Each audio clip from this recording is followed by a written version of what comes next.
This is Limo Talk.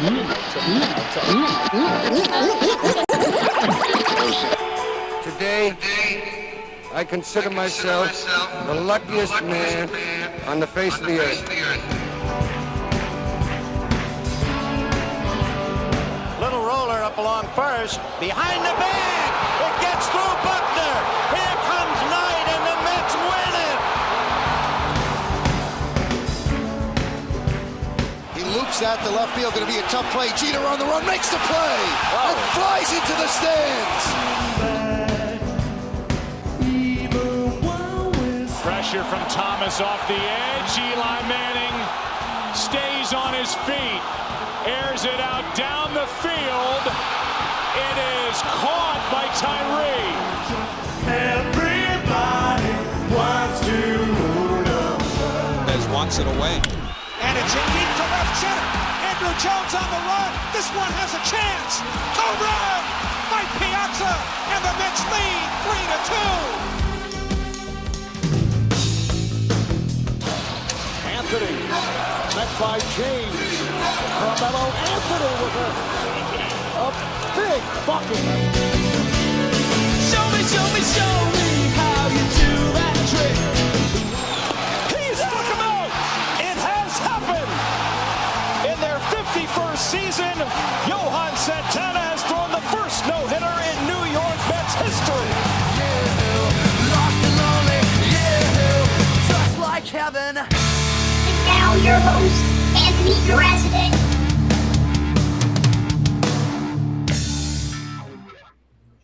What's poppin'? Brand new whip, just hopped in. I got options. I can pass that bitch like Stockton. Just joshing. I'm spending this holiday locked in. My body got rid of them toxins. Sports in the top 10. Limo Talk, it's a Graziadei. We got options. GovsRadio.com, GotThemGoGraz.com, Govs.com, the irresistible Ins41.com. Underneath me, but always above me, Bobby Izzarello, Ins41. Hello, Robert, how are you? Doing good, man. What's happening? Missing you. I was talking to you today. You made my day. I'll let everybody know in 2 seconds. Hold on.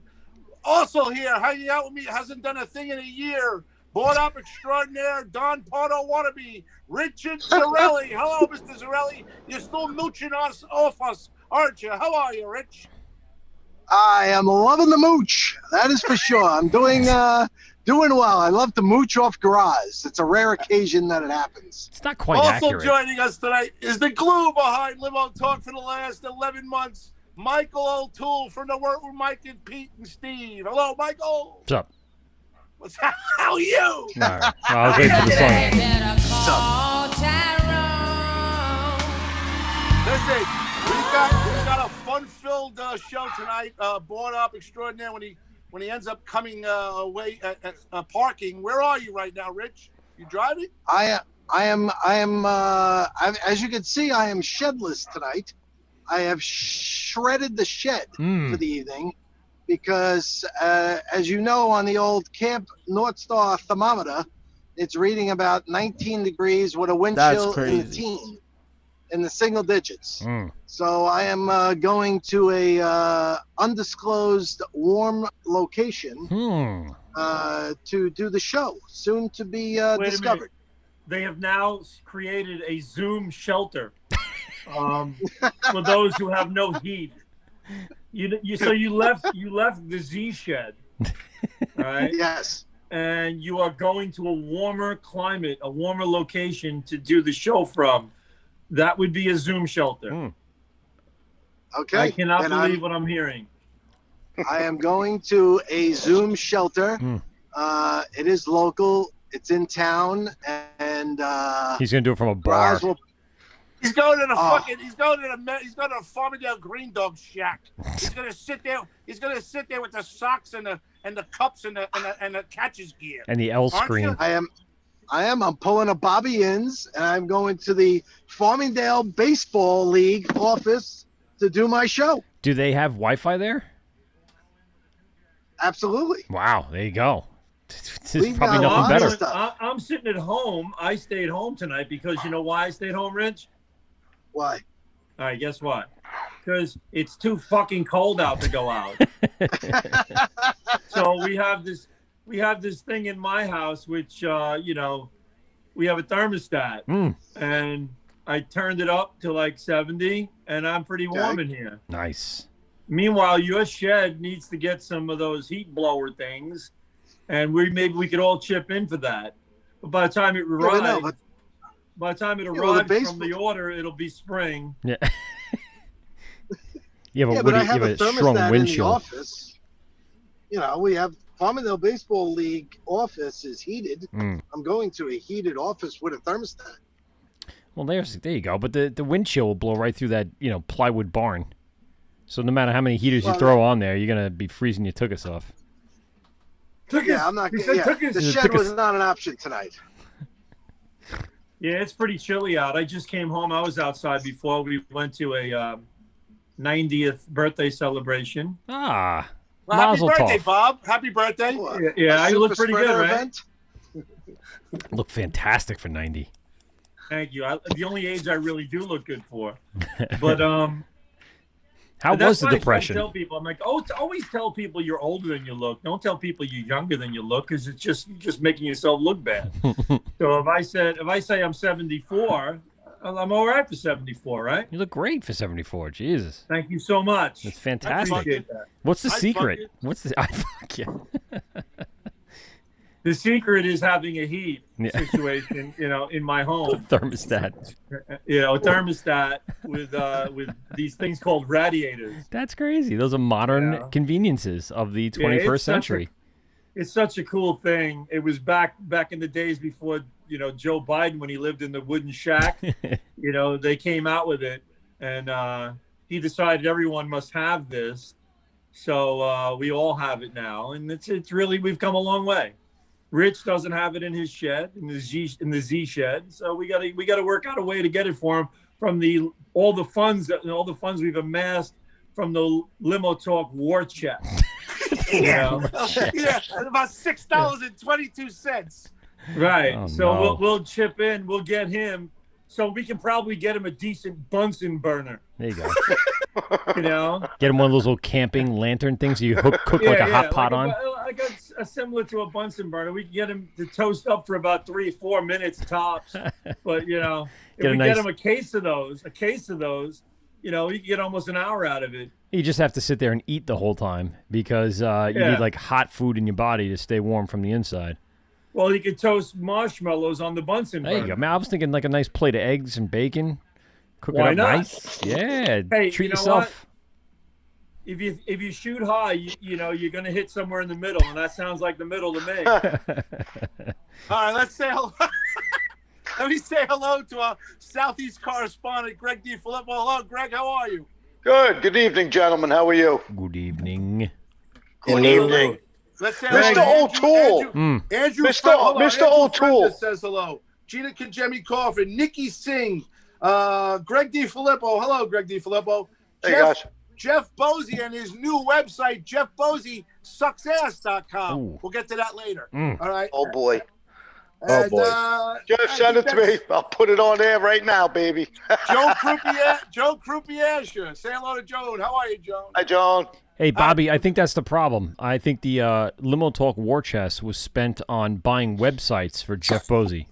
Yeah, we got about 12 of them now, right? And you're paying Mr. monthly O'Toole, on that. Yes, sir. I have to give you props, bro. For what? I saw pictures of the studio and what you did. It's getting there. It's coming along. Oh, my Lordy. It's coming along. Look, That's actually, wait a minute, if Richie would get into into Farmingdale baseball, that's the first fucking topic. Well, he's getting there. I was going to talk about our favorite owner. What's his name? Who's the guy for the Mets now? What's his name? James Cohen. Cohen. No, Steve Cohen. Oh, Steve sorry, Cohen. Steve Cohen. Being part of that Ponzi scheme. I think he's got insider trading. I think we're in trouble here, O'Toole. No. Well, wait a minute. First of all, I don't know the story. Okay. So you know, I'll try to break it down for you in as simple as possible. And I'll jump in with my little anecdotes. Go ahead. So O'Toole, wait a minute though. Yeah. You just said I'll try to explain this to you as simple as possible. Yeah. Do I look like a sped? No, sort? because it actually is very incredibly complicated, and I'm not a stock market person, so I don't know the ins and outs of all of the insider trading stuff. Ins and outs. That's my next bar, by the way. Oh, nice. Go. I like it. Yeah. No, it's not. It's in Southwest. In South of Sunshine.com. Oh, there's There there goes the after war. Bobby gets divorced. Ins is out. Yeah, there goes the war chest again. We're gonna buy too many websites. I wanted a name that was a little shorter than Chitty Chitty Bang Bang, but okay. All right. So as I understand it, there is a couple of players involved here. What happened was there is a broker called Robinhood. It's a brokerage company that decided to shut down trading to a certain sector or company that owns a bunch of different things like GameStop, AMC, and all that stuff. And apparently they do this regularly. This is not the first time this stuff has happened. So what happens is... He was shorting the stock. Yeah, so what does that mean, though? That's the key. Yeah, you could say that all you want. It's a key term, but you got to understand what that is. So basically what you're doing is you're trying to dump it so it lowers the stock, and then you can reinvest in it, and then it soars, and you make your money back, and your return on investment is past what you sold it off for. So, or what you dumped it for, or loaned it out for, whatever that is. So there's a bunch of like elements in the stock trading sector and industry that I do not know, and no matter how hard I try, I still don't quite understand it. But basically, Steve Cohen's name is wrapped up into this. He has ties to several of these types of hedge funds. As we know, he's a hedge fund entrepreneur where he made all his money. And years ago, he got in trouble for a lot of these things anyway, and that's come and gone. So apparently on this one, his name is now tied into it. And I think the bigger story that's going on is all of the people in these times that were affected by COVID, small business owners and stuff like that, that are almost, decimated by this, are now out of a job or out of a business. And yet the people that went into that backdoor trading kind of concept made out like bandits on the backs of these people below them. Again, Steve Cohen has not been directly tied into this. He has his name brought up along with many other people, but he's the more, high exposure type of person that's going to catch a lot of flack, especially since all the stuff with Porter was going on and some of the new recent talks of trading and stuff like that. So he's the in the limelight type of guy that they're putting the name on. And nothing has been proven yet, but I wouldn't honestly get worried because what is being done in that regard, as far as I know, isn't technically illegal. It's not moral, but it's not illegal. And a lot of people that are these really big billionaires and millionaires from this type of process have never been charged or taken to jail. It's not truly a Ponzi I'd rather the scheme. owner of my team be immoral rather than illegal. Correct. So I think we're good. Yes. I think we're good. He's immoral. Yeah. And how do you think he made his money? What Mike was trying to tell you, basically, the stock was shorted. Mm-hmm. The whole it was on Reddit, and all these people then tried to buy the stock for GameStop. Well, that was the thing. Is it a conspiracy that Cohen and or other people let on to let people know about this that was going on in the background? And typically, if no one knows about it, then really nothing happens. But when you release that information and let people know, you're going to benefit from that when everyone invests in it, when it drops down to $4, and then by the 5 o'clock the next day, it's up to $400, and you have tens of thousands of stock in it. So it's tough. Alfonso Brown said his friend made $100,000 in the last day. Yeah. For these day traders that look at this kind of stuff, they saw this coming. Those people are on the internet reading stuff about any tip they can get to get an edge. And again, was that the Pizza Man tip of the day a couple of weeks ago? Yeah. that was a soft drink he was selling. But he bailed out. He put a couple of $1,000 in it. Yeah. and it went up 14%. Mm-hmm. So with his, whopping score of $140, he pulled out. And then Greg bought the stock at a higher price, and we're just waiting for it to sink back down again so I can buy some. There you go. And therefore, I am now part of the Steve Cohen bullshit hedge fund connivers club. And it sounds to me like the Mets have another situation coming up. Uh-huh. Yeah. Well, I don't think anything's going to come of it. I don't think so. The problem, O'Toole. Robinhood, which was the hedge fund, stopped the trading because too many people were buying the stock and causing the hedge fund to lose money. Yes. And then Steve Cohen came in and swooped in and helped his friend, who was part of the hedge fund that lost all the money, correct? Yes, he supported him. But again, he wanted to save his ass. Right. And again, like I said, his name was associated with the story. It wasn't necessarily that he was in there doing the wrongful thing. And so a lot of these guys on Wall Street and stock guys and home traders and all that, they do this kind of stuff. This happens more often than you know. Yeah, that'll blow over, I believe. Oh, very quickly. And the reason why it became such a big story, too, is because I believe Barstool picked up on it right away because the president of Barstool is a big stock trader and saw all this going down and then called out Steve Cohen on Twitter and social media to say, hey, what the fuck are you doing? Like, you're stopping people from, getting in on this. And, of course, their model right now is to help out businesses. They're doing online gambling as their focus. They're taking a lot of the profits and giving it back to small businesses around the country, which is awesome. So they're being like the moral police right now out of nowhere. And then I guess earlier this afternoon, Cohen responded back to the Barstool audience and said, here's my answer to everything you said. And then they kind of backed off. So today I traded Steven Matz, and it was all better. Yeah, exactly. I was just getting to that. We got 3 prospects. Yeah, but still, prospects. I mean, it was the point was we had to double down just to kind of divert people's attention away from all that and all those questions. I'm sure that's kind of if it gets pushed any the uglier envelope. tomorrow, the manager gets fired. Yeah. Oh, Jesus, can Jimmy Coffin a little respect, Greg? He is what, Mr. Marty Meatballs? We don't want to talk about it. He's on the stuff. We don't want to talk about that subject tonight. But how that all started is not illegal. Mm-mm. It's what they're saying is that this small army of guys that are buying up this stock through social media and their connections and whatever have really kind of figured out a way to kind of beat Wall Street. Yeah, to manipulate the system. To manipulate legally. the system legally. Yes. Exactly. Because it's the old saying, there's strength in numbers. Yes. So if all these investors get together and they buy and pump up the stock and tell all their friends about it and then, make big profits. It's like Wolf of Wall Street. It's like Wolf of Wall Street. Yeah. It's I'm like waiting that, for but it's Leonardo not- DiCaprio to come bursting through. With, Lots of Quaaludes. So many Quaaludes.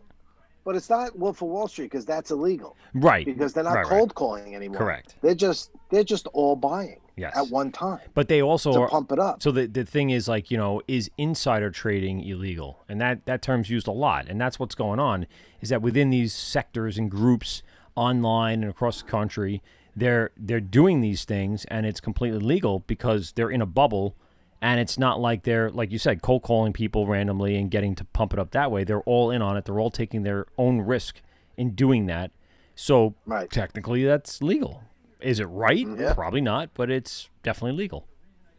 It's definitely legal. if you buy something like that, or if you buy something over the phone, let me just say, going back to the Wolf of Wall Street, is there something seriously wrong with you? Yes. I mean, do you think that you think somebody's calling you with the investment that's going to turn your whole life around? Well, on speed dial. It was a different really time think- for Wolf of Wall Street, though. It wasn't like today where you had Yeah. the internet. So Yeah, but all you you had know to do what? is go to the paper, and you're like, oh, there's something coming up. I tomorrow. grew up in that era. Yeah. It's like Wolf trying to of Wall believe that Street. somebody really is concerned that my car warranty has expired and wants to, my car's 15 years old. I get those and calls all my the time. warranty expired somewhere around 2008. and now they're calling me to alert me to the fact that warranty may have expired, and Oh, I'm getting really? these calls No way. every other day. Yep. And I want to know, I want to meet, I really do. I want to meet one person who has bought an extended warranty for a 1974 Pinto. I just want to know. I told do. the lady I owned a 71 Schwinn. Yeah. I love getting the calls. That warranty may have expired, Greg. Yeah. I love getting the calls from a local phone number, too, like Palindrome, New York, or, Yes, Plandome. There it is. Plandome. I get them from Plandome. All the time. Like, that is the hub for internet trolling my phone all day. Oh, and I see that number, I go, I know immediately who it is. I don't know anyone in there. And every day, maybe 3 or 4 times a week, I get that phone call with that coming up. And I know it's what I do to them? You know what I do to them now? I love torturing them.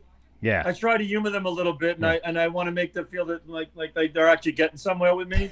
So I sit there and I go, yes. Which one of my cars are you calling about? Yeah. They go, well, one of you. How many vehicles do you have? I said, well, I have 2. I said, but which one is the warranty expired? I want to get right on this. And they go, well, tell me which cars you have. I go, why do I have to tell you? You told me my warranty expired. You should know everything. And then all at this of a sudden, point. you know what I get? Click. Yep. Click. Yep. I tried that, but I wasn't as satisfied. So I went into just full on cursing as soon as I get them on the phone. I've done that too. You have to have seen me. I just go into full on F-Bob mode, talking about their mother and their sister and how delicious they were last night. And I just go right at them now. Yeah. I had an Indian lady from the Social Security Department tell me that she was going to fuck me in the ass like a man after I fucked with her for about 20 minutes.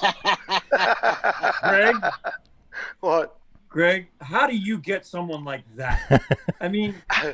Listen, I get calls every morning. My phone blows up either from Medicaid, Social Security, the car, or the prostitute from last or night, the home appliance warranty company. You got solar calling me. I have solar for the last 6 years, and I get solar companies calling me every single week.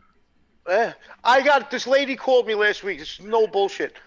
The lady was Indian. She called me. She was from Medicaid, and you hear in the background 100 other Indians in a warehouse background. So it was like nuts. Yep. It's like, yeah, okay, lady. I like to pick up the phone and use a Spanish woman's voice that has broken English. So I say, hello, hello, creative. Yeah, no. Me so horny. No, I don't know. Not home. And after like 5 minutes, they finally do hang up because I constantly just repeat myself. No, I don't know. I just say I don't know and no pretty much the whole time. And eventually they go, okay, all right, well, we'll call back. I'm like, no call back. I just kind of repeat what they say. It works. They don't. You know what? We're supposed to be having an author on tonight. He's supposed to be coming on any minute. 10:15. Yeah, Del Leonard Jones. That's not on my list. That's not on my list. I know. I'm sorry. We did mention it last week. Right past the first topic too. All right, so a little structure would be nice. Wow. What's the problem? What I miss? I'm You sorry. went right by the first topic. The first great topic is the beautiful new looking studio. You shut your mouth when you're talking to me. You glossed right over it and went on to Steve Cohen. All right. Well, Del Jones has just joined us. Hi, Del. How are you? I'm Graz. Hi, Graz. Richie Z, Bobby Inns, Michael O'Toole, and Greg DiFilippo. How you doing, Del? I'm doing pretty good. It's past my bedtime, but I'm doing good. Yeah, it's past our bedtime too, but we can't get a new time slot. We're in trouble. So. I would say purgatory. Another topic. Yeah. That's off the record. That's for another day, Mr. Jones. Okay. So remember, Mr. Jones, that some people that tune in at this hour have a slight buzz going. So like me, sir. It's a very receptive audience. Yeah, I like the book you've got there. That's Oh, this one? Yeah. I just found it laying around, and I figured I'd pick it up, and it just so happens I had to have it right here. Yeah, all right, so sweet. Folks, Del Leonard Jones is the author of At the Bat, The Strikeout That Shamed America. It's ranked number 9 on the Goodreads list of the 112 greatest baseball novels of all time. Dell happens to be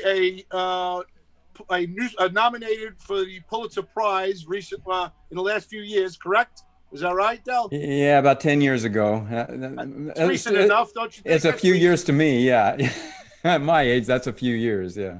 You've also done the money section of USA Today. Is that correct? Yeah, that's where I was nominated for beat reporting. Nice. And about 300 covers, right?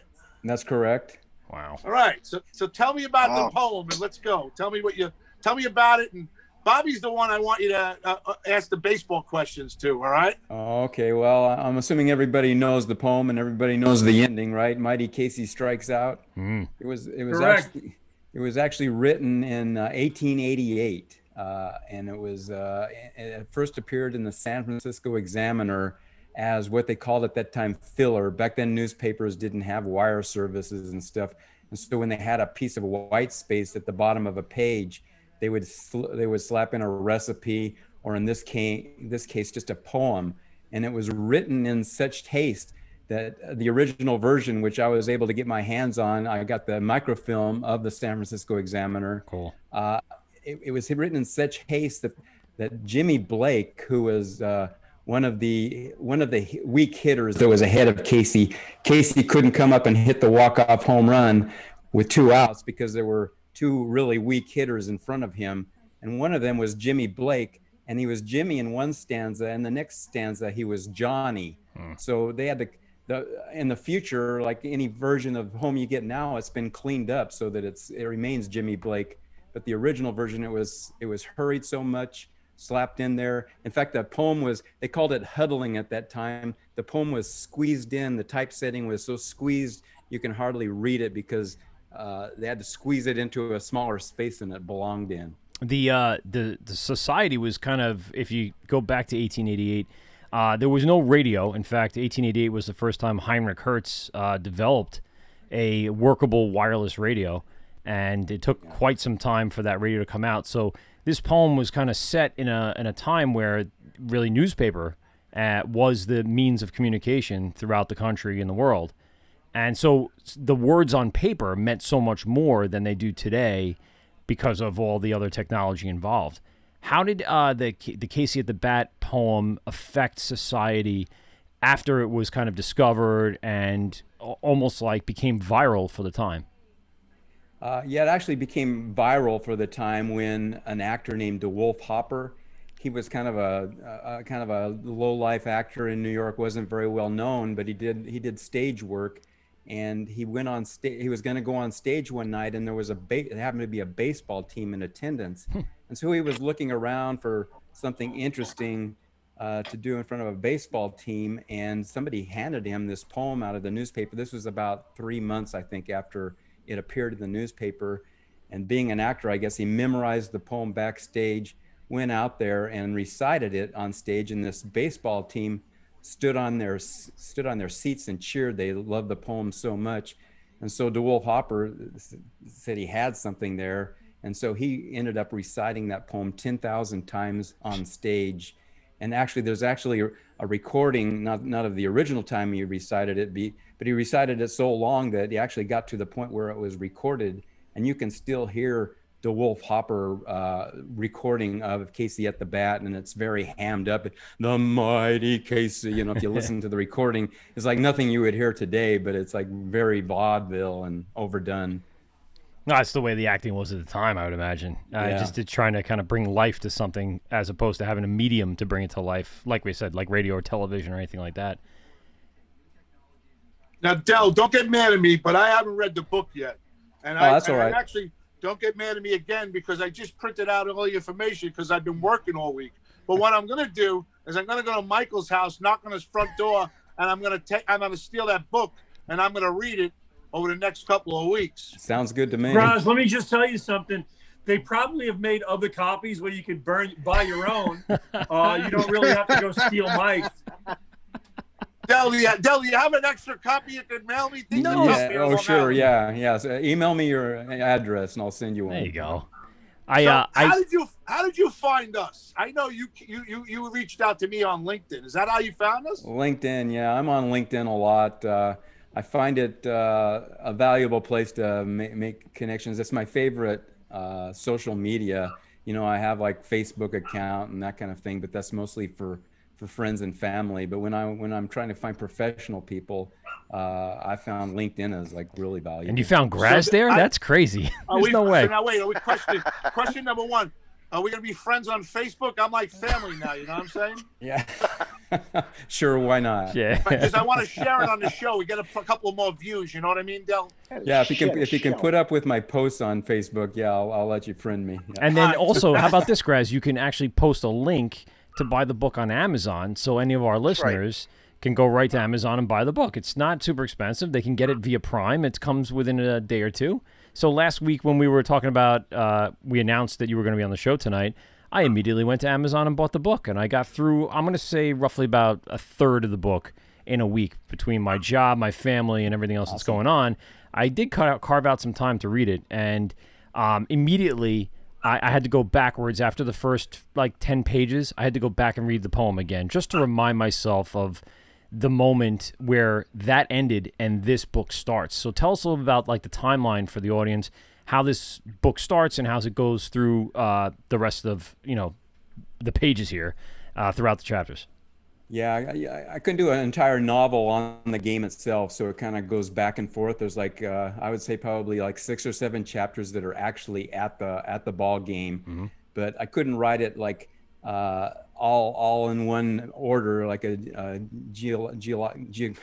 whatever the word is, chronologically. There you go. Yeah, see, when I'm past my bedtime, I start to fade. Yeah, chronologically. If I'd done that, drink? We'll drink to you. You know what I'm saying? There you go. Drink.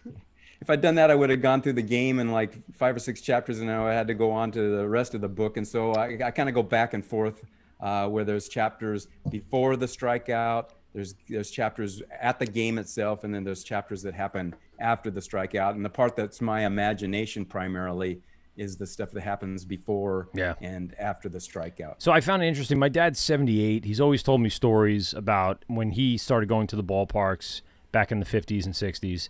And he saw a lot of stuff. And all the stories he has of being there at Ebbets Field and going over to Shea Stadium when it first opened.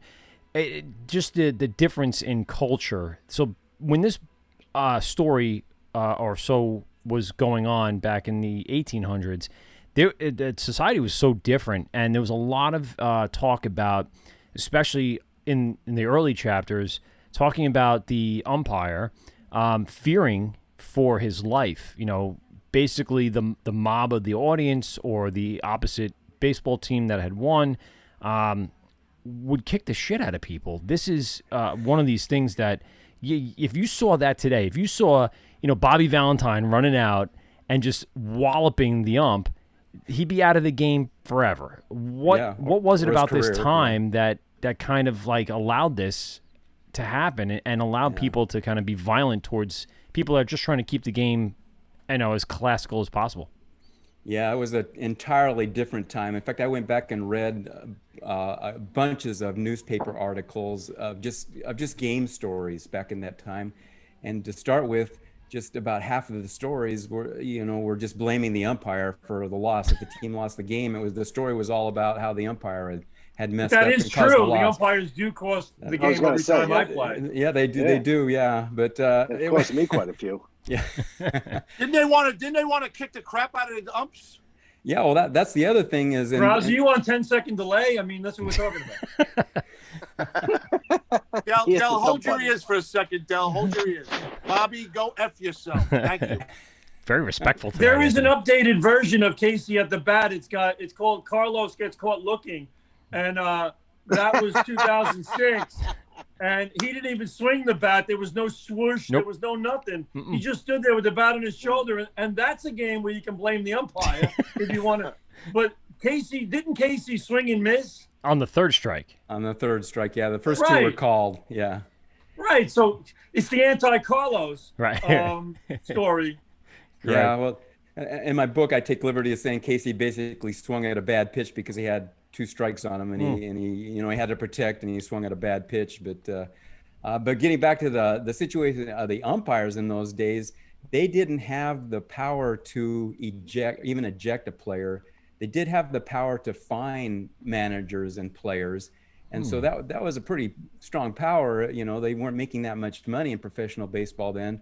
So I imagine a lot of players feared being fined, but then the owners decided that, this umpire abuse was like really good for the gate, that a lot of people would come back like the next day. If an umpire was beat up, the crowd would be bigger the next day. And so the owners started paying the fines. Yep. And you can imagine what resulted in that. Now the players and the managers could do whatever they want. They get fined. The owners would pay it. And that didn't stop until the owners decided, we're starting to get a lot of women in the stands. Back then it was about 10%. And they decided, well, we need to calm this game down to like build this audience of women. So that's when it started to go down a little bit. That was the downfall of the game right there, women in the game. Yeah. I agree. Yeah. You can actually downfall of society too. Exactly. I don't want to get into that. Was there any like corruption in the umpire I guess organization? Did umpires secretly kind of coerce to reverse calls or to change, maybe inside gambling or something like that? Was there anything going on in those days? Yeah, I wouldn't be surprised, because also at that time umpires were kind of voted on by the team owners. They would, every team owner would like rank their most favorite umpires like 1 to 10, and when they got all the ballots in from all the team owners, that's how the umpires were selected.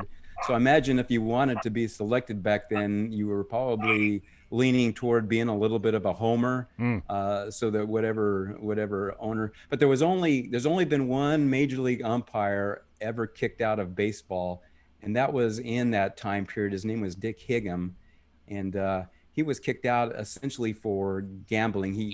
The news report said that he was sending cables say, "Buy all the lumber you can," when they should bet on he was a Detroit umpire, and buy all the lumber you can when Detroit was going to win, and I guess he was going to help make them win. But I actually interviewed the grandson of Dick Higham, who did a lot of research, and he claims that there's never any evidence. The telegram itself was never unearthed, and he could find no hard evidence other than the accusation that the umpire had cheated. But he was the only umpire in Major League history that has been banned from baseball. We were actually talking... impeached twice, probably. We were talking last week about umpire ratings, because we were talking about the announcement of the first woman football referee at the Super Bowl this year, and so who's very attractive, Del. She's more than the guys. She's got long blonde locks. She's got nice gams. We'll put it that way. And the point was, it's always been a rating system, I would imagine, how people get selected, and modern statistics now, I'm sure they're much easier and more specific. What kind of system did they have? It was just owners giving their opinion, managers giving their opinion? What was the ranking system for that? Yeah, like I said, they voted for it. And what was it, managers or owners? The team owners, I believe. Okay. And if you go back, there's actually a list of all major league umpires on Wikipedia. And if you go back into the 1800s, you'll see that the umpires were like 1-year umpires. And basically, they were former players, recently retired players who thought, well, I can't play anymore, but I can umpire. I know the rules. I know the game. I'll umpire. But they rarely lasted more than a season, because I think one. Why they got killed, or they crap kicked out of them? I think there was probably 2 reasons. One, the abuse they took. They just figured it wasn't worth it, and 2, because of this voting system. I think team owners essentially decided, whatever umpire I haven't seen is better than the one I saw last year. And so they would vote like, another crop of newly retired players as their new group of umpires to come up, because they had to be better than the ones they had the year before. I want to go back to the idea of the poem, because reading that poem as a kid, you just kind of took it in jest, like it was a Shel Silverstein long-winded poem. And then the more you think about it, it almost is a model for the baseball player at the time. Was Casey really based upon some real baseball player that was in the game at the moment? Babe Ruth, right, Del? No, this was long before Babe Ruth. A lot of people think he was based on King Kelly, who was a player at that time. Probably the best player in those days, a long ball hitter and that kind of thing. The author of the poem said he wasn't. Ernest Thayer, who again was so embarrassed of the poem, he signed the poem Finn, and it wasn't until a couple of years later that he even admitted that he'd written the poem, and he never made a cent off of it. He essentially wrote it for the newspaper, and that was it. It was the actor DeWolf Hopper who made a fortune. Who really made it come to light. Del, I actually have a gentleman, Scott Rufo, who's listening to the show, who ejected me from a Green Dogs baseball game a couple of years ago. It's because you threw your lawn chair on the field. Let me tell you something. I know Scott Rufo pretty deserved. well. If you got Scott Rufo to the point where you got him mad enough to be ejected, even I can't pull that off. Okay? What did you possibly say? Did you denounce the Dodgers or something like that? I mean, how does Scott throw you out of a game? He's the most mild-mannered person I think I've ever met on a baseball field. He's great. I'm just trying to get a chuckle out of Del, Bob. Come on now. You don't have to fucking. No, wait a minute. You just lied? Yeah. Yes. It doesn't count unless your teammates have to restrain you from attacking the umpire. That's when it counts. Yeah. Which is a situation which I know somebody who's been in that position. Yeah. I know. We had 8-year-old parents and umpires. It was crazy. I got to tell you, I should tell you that story. Well, Del, that's a great question. Del, have you seen some of what's going on in the youth leagues, and do you see some of the same things reflected, since there are no rules like in MLB or even in AAA and the leagues? Do you think that there should be some more regulations for these youth leagues between parents, umpires, and coaches? Have you seen anything that getting out of control more so than? There's a Referee Magazine has a group of lawyers who are always trying to lobby state legislatures to, there's laws against battery. You can't go up and hit an official, but they think there ought to be additional penalties, kind of like battery on a police officer or something like that, where it's no, that's okay. It's increased. Yeah, that's okay. Yeah, that's okay. Can't hit an umpire though. Yeah, right. Yeah, no, they wouldn't care about that. They got a good union, so I don't know. We'll see. But yeah, and I think it's worse at the lower levels. I have a park next to where I live where there's little league games going on all the time, and I walk my dog over there, and there's a little league game going on with 12-year-olds, and the plate umpire is usually 14 or 15. He's 3 years older than the players. Wow. I stand and I watch the game, and this kid umpire just takes a bunch of crud. And so I stand there, and anytime, I don't care what call the umpire makes, if they start yelling at him, I start yelling, "Great call, Blue." I say it really loud, and everybody turns around and looks at me like, "Who is that?" You're just stirring the pot, Del. What are you doing? Stirring the pot. I'm a defender of kid umpires. Yeah. Well, Del, Bobby runs a league in Valley Stream in Long Island, and Richie runs a league in Farmingdale, Long Island. So they're very aware of umpires and incidences on a regular basis. Well, and Del is an umpire. Very much. I got to be honest. And kid umpire. I'm going to be honest. As a coach, which I've coached the Hawks teams in Valley Stream Hawks for many years now, and run the organization and did the Valley Stream Baseball League. But I've never been known for my patience with umpires. I don't have any. Not you.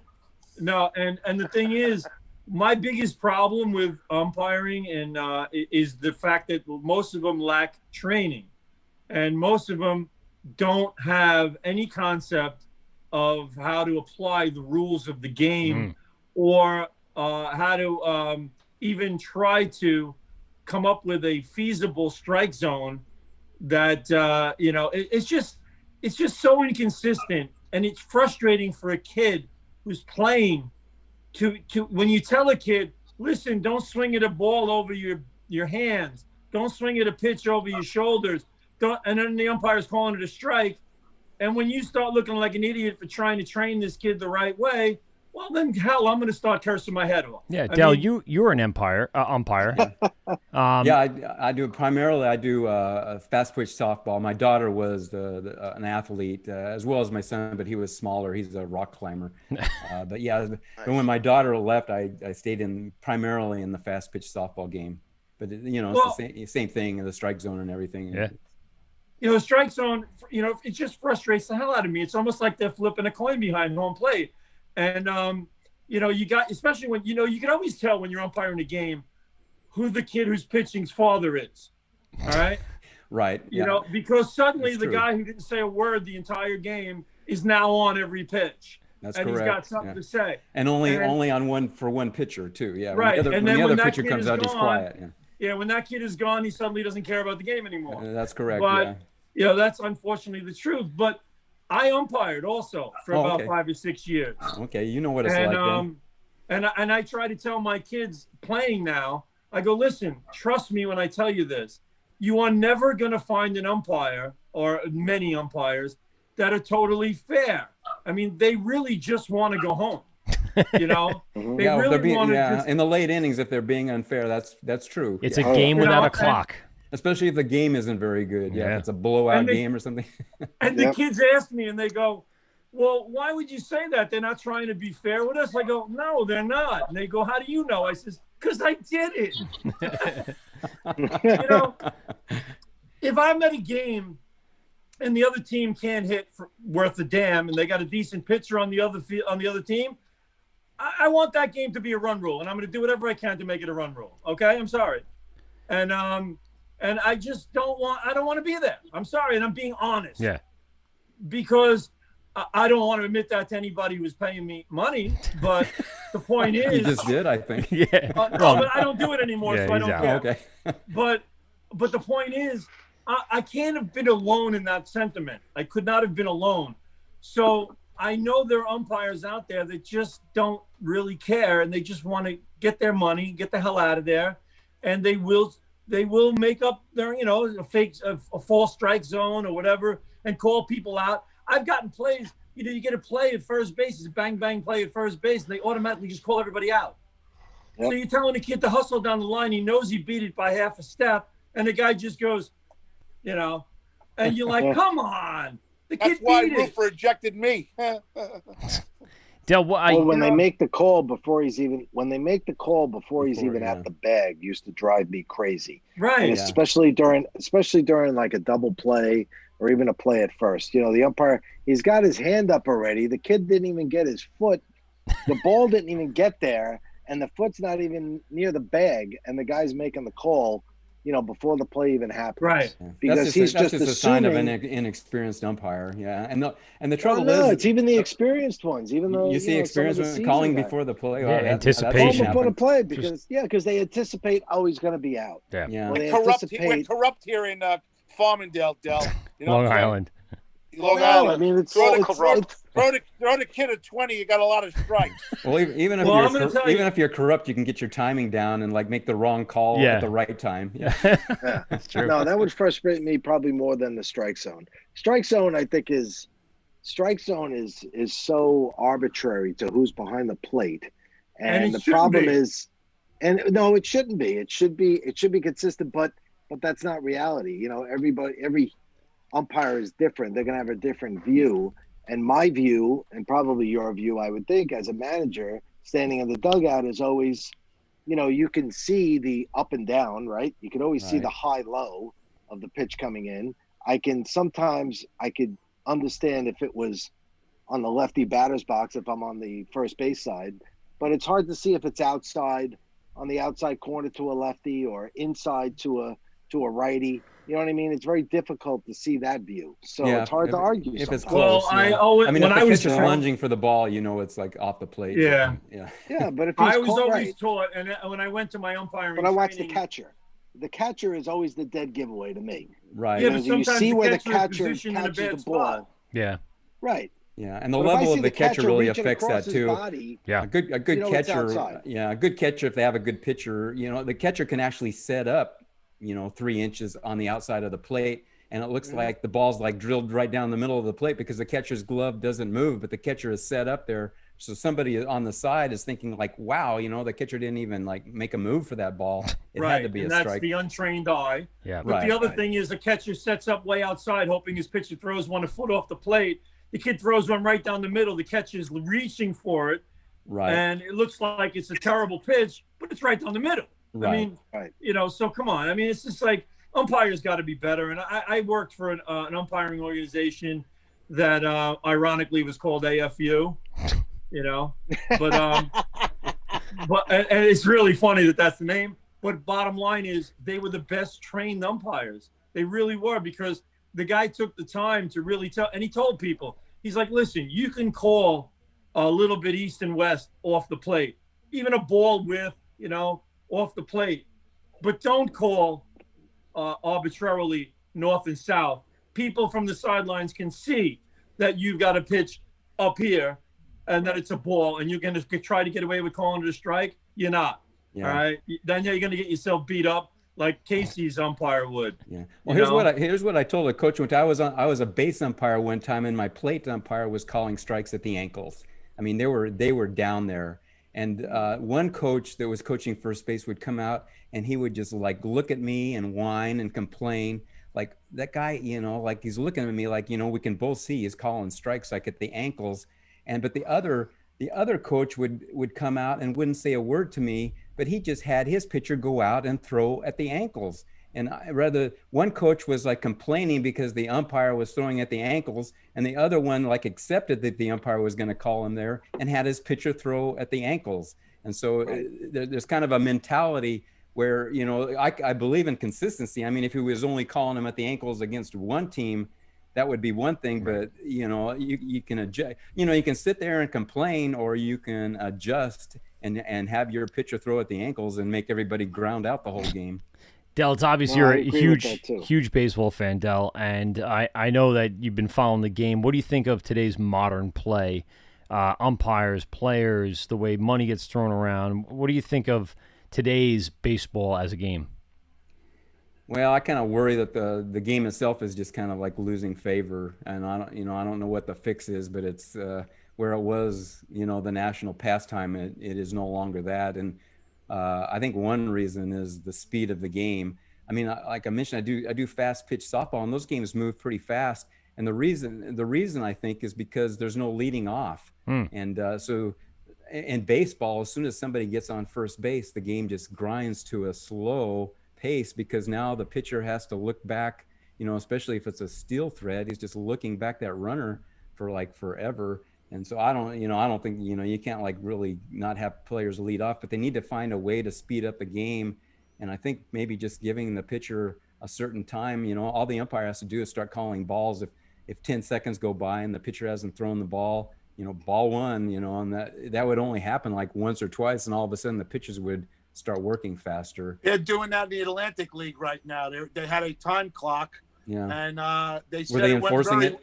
They had a time clock, and I think they had robotic umpires, right? Yeah. O'Toole? Yeah, they had virtual strike zone. They're getting it at Dell, and it's funny because that's what I Bobby and I talk about the same thing. All you get in the modern day baseball right now is strikeout, home run, or walks. You know what I'm saying? There's no bunting. There's no hit and runs. There's no hitting behind the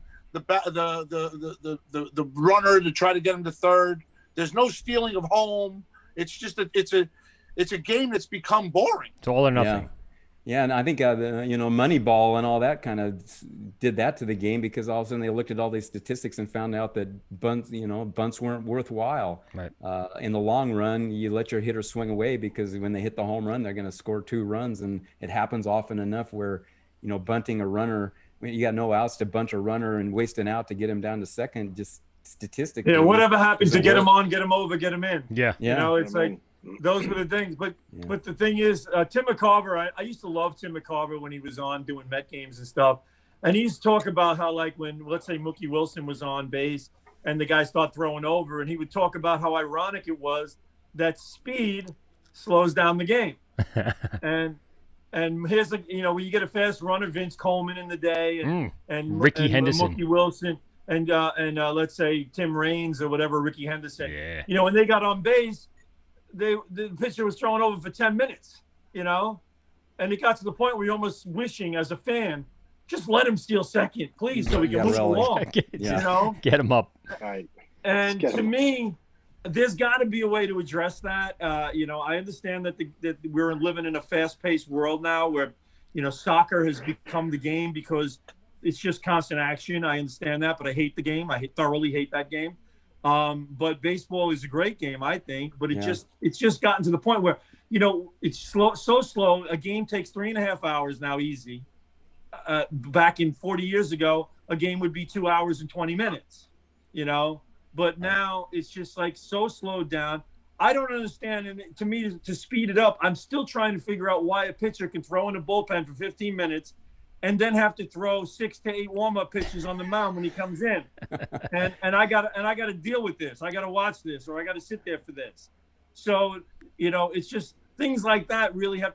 I was very happy they did away with the intentional walk, throwing the 4 balls, because I really never, ever got excited watching the catcher step out and catch the ball 5 feet away from home plate. Right. I never Except did. that once in 5 years when the pitcher throws it to the backstop and a run scores. Yeah. Which would be fun. Yeah. But the other thing was, it's just there are so many different things they can do to speed the game up a little bit, to make it more appealing to the young kid now that's coming here and trying to get an experience in the game. We dealt with it when we were little. As far as this is the game of baseball. It's the American pastime, but now it has to become a little more appealing to kids that are coming from other nations, coming here and trying to get some sort of experience with it, and they're getting turned off from it very quickly because it's such a slow-paced game. So things do have to be modified a little bit. Yeah, I agree. Del, you're a Nationals fan, and we are almost all Mets fans. I say the majority of us in this room is Mets fans. Richie's a Yankees fan. Where do you stand, Greg? And Greg's just a dick. No, I apologize. I'm sorry. Greg, do you stand on the Tampa Bay Rays down there? Yes. Okay, so there you go. That was easy. Yeah, he's not happy with me right now. Greg, with that answer, I want to thank you for speeding up the game. Yeah. Del, what do you think about the NL East this year? Text from Greg. What do you think about the NL East this year?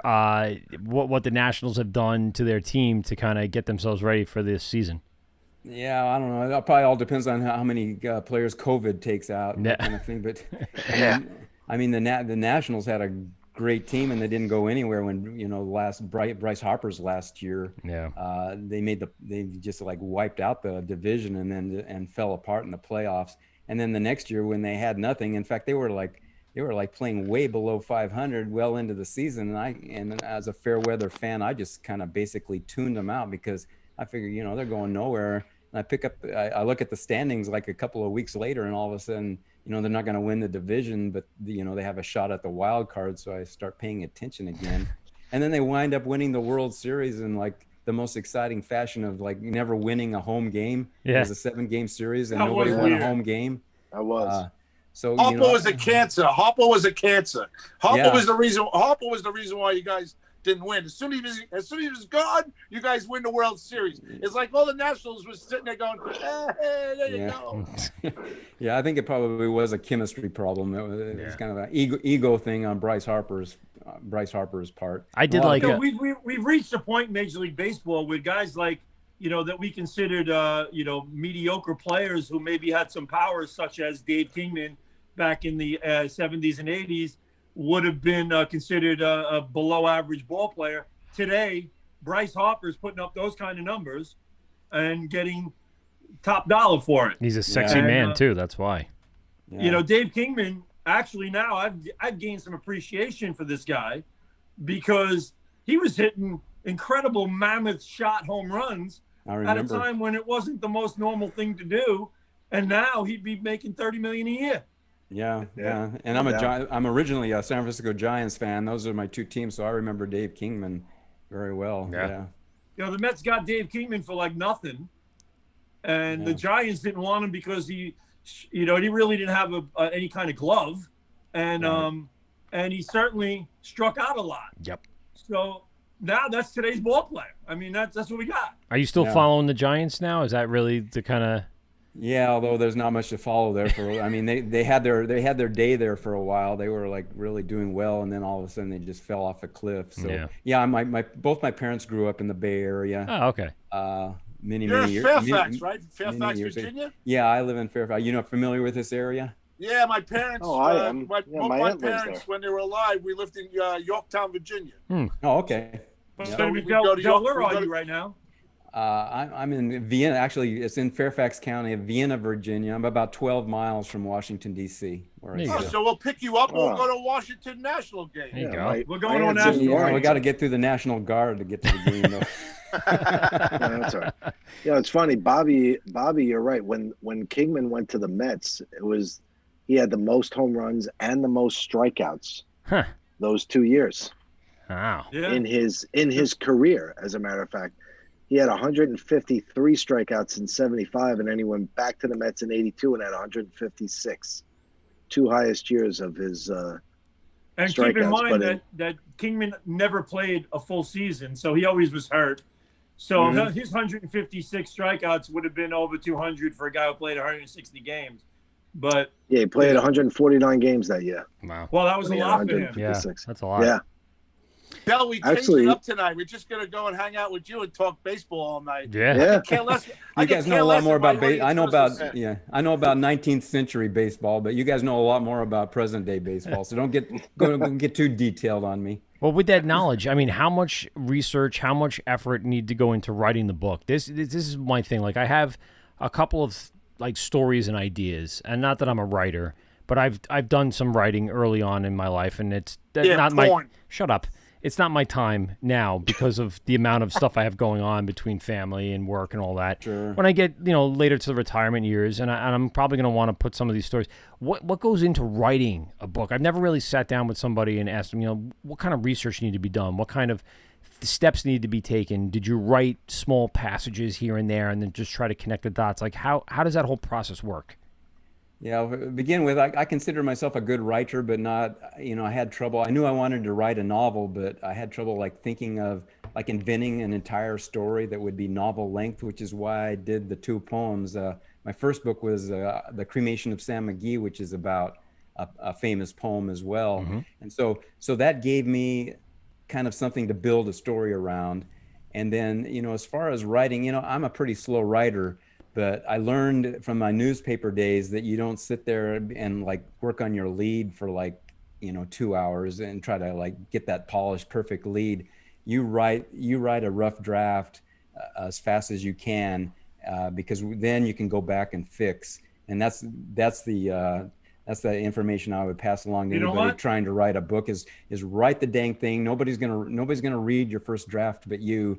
Write it as badly as you can, but write it fast and get through it. And now you have something to work with rather than, I'm trying to polish this like first chapter for like 3 years, it just doesn't I remember in writing classes, they used to tell you come up with that opening sentence. You come up with a good opening sentence and the rest of it will just flow.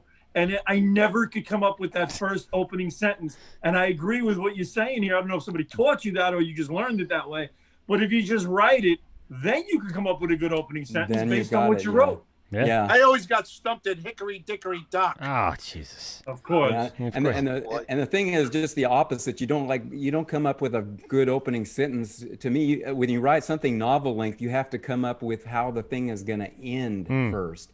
Because if you don't know how you want it to end, then you could go off on all these subplots and everything, and all of a sudden you get toward the end and it doesn't fit together. You've gone off in like 50 different directions. But if you know what the end is, now you can like invent subplots because you've got in your mind how the book's going to end and like work those subplots toward the ending. So rather than get the perfect beginning. The opening line to your book with Casey should have been, he doesn't get ahead.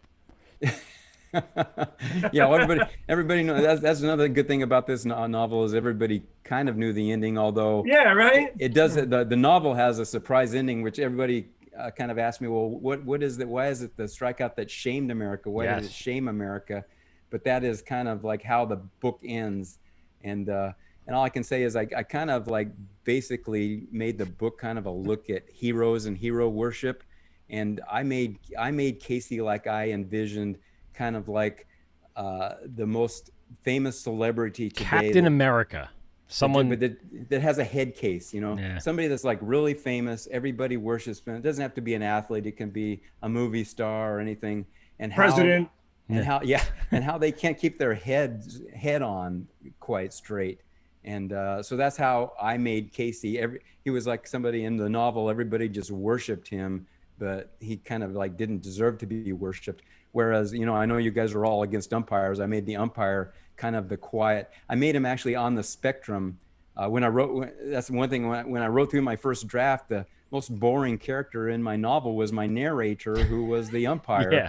And so when I wrote it again, I said, I have to juice up my main character somehow. So I put him on the spectrum. I mean, nobody knew what the spectrum was in 1888, but a modern reader can like read about his quirks. And it actually made him a better umpire, because an umpire who cannot lie or cannot like worry about getting the game over fast and calling the wrong balls and strikes, he was like really focused on getting his balls and strikes right. Yep.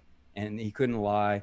And so he was kind of like the actual hero of the story, but nobody respected him. You know, they wanted to kill him essentially. He was very meticulous throughout the book, and when you're reading, you know, even outside the ballpark, when he's in an apartment or when he's in the town and everything that he's describing ends up having like this really specific detail to it, and kind of side plotting, you know, how that related to his life and how he remembered it, going back to his family, going back to his mentors, things like that. How much research did you have to go into to kind of get the time period right? Since we didn't live then, what did you use to kind of capture that moment in time? Yeah, I read everything I could that was kind of like written in those days, which I mean, I'm not sure if I got the novel right, but I tried to make it in a voice that kind of sounded like these like really old books that were written like in that time period. I mean, a lot of people stumble. Baseball back then was 2 words. You read a newspaper in the 1880s, and baseball was not 1 word; it was 2 words. Yeah, and you left it like that in the book. And I left it like that, Yeah. and I think probably people stumble on that, say like, you know, here's. I remember seeing that years and years ago, Yeah. where it was 2 words. Yeah, and I don't know when it became 1 word, but by the time the 20th century started, you read newspapers then, and it's 1 word. So sometime, you know, like right around the turn of the century, it went from 2 words to 1 word. But I read everything I could, and I read a lot of. There's like several characters in the book that are real life characters. They're fictionalized versions.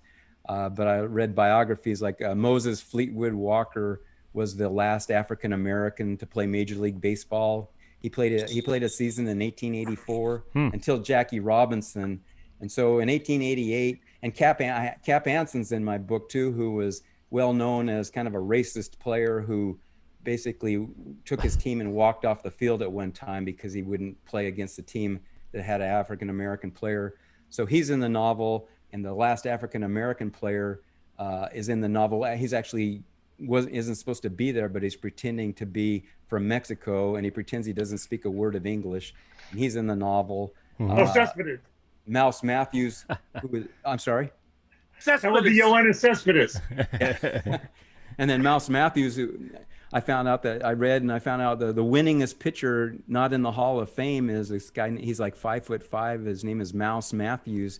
And I said, and he pitched it around the same time too. And I said, well, I need a pitcher, you know, what a perfect pitcher to have, somebody that doesn't make the Hall of Fame. And he basically has a shot arm. He's got 296 wins by the time he's pitching this game, and he's trying to get up to 300, but his arm is given out. So he's the pitcher in the game. And then I needed a female character, and I made her Nellie Bly, who was a famous reporter at that time. Yeah, and there was a bunch of, you know, references to things like that. So when people go into this and they start doing like a Google search on some of these names, they're actually going to find some people that pop up, and you can kind of make the association to real life characters that existed in the time, and then kind of delve off into, you know, different tangents about their life. And of course, you know, Mouse and what he did and what he was up against in that season, looking to get to that 300 win. And of course, the reporter, like you mentioned, as I Google searched her, you know, what she accomplished over her years as being a female reporter for the time was kind of, not unheard of, but it was revolutionary in a way. So Yeah, very cool to yeah. bring some of the history into the book, which was awesome. Yeah. She was famous because she in New York there she basically infiltrated Blackwell's insane asylum. Yeah. And reported on it. I mean, she snuck in there and reported on the conditions, and she not only changed that asylum, but changed asylums nationwide, because all of a sudden they were looking at the treatment of patients in these insane asylums. So that's how she got famous. And then eventually she went around the world. Jules Verne book Around the World in 80 Days was like out in, I think it was written in like the 1860s when it was impossible.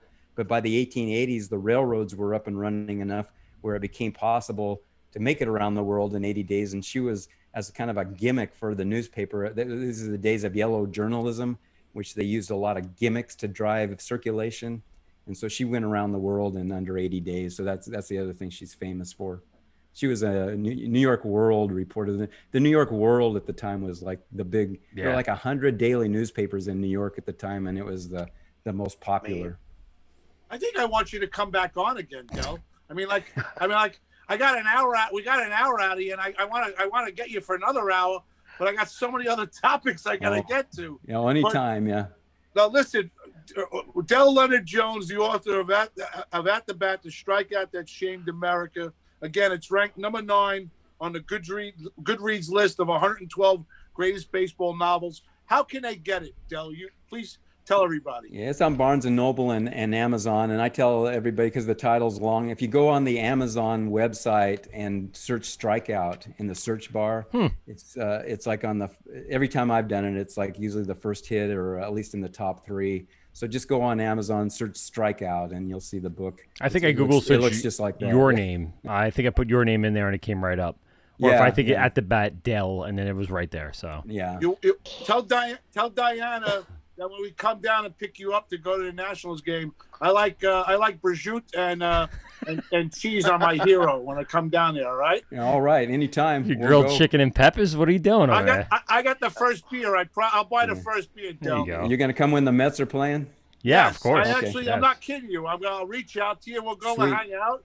And I want you back on because you reached out to us, and I like you. You're all right. Oh, thank you. You're not bad yourself. There you go. I want to say thank you, Del. You passed the audition. Yeah. Thank you. Most people don't want to come back on, Del. Hopefully you will. Well, you treated me well. Maybe after the next time I won't want to come back. Trust me, if you listen into the rest of the show, you might not want to come back on after you're done. No, I'm kidding. It's better when we're in studio. Yes. Yeah. This is bull right here. We're just trying to stay away from each other, not getting anybody sick. But when we go back into the studio, I'll have you on. We'll talk a little bit more baseball, and we'll promote the book again. All right? Hopefully soon. That'd be great. All right. Thank you, Del. It was nice meeting you. And Thank from you. all of us at Limo Talk, good luck on the book. Thanks, Del. Thank you. Thank you very much. Thank you, Del. All right, Del. Del Leonard Jones, everybody. All right.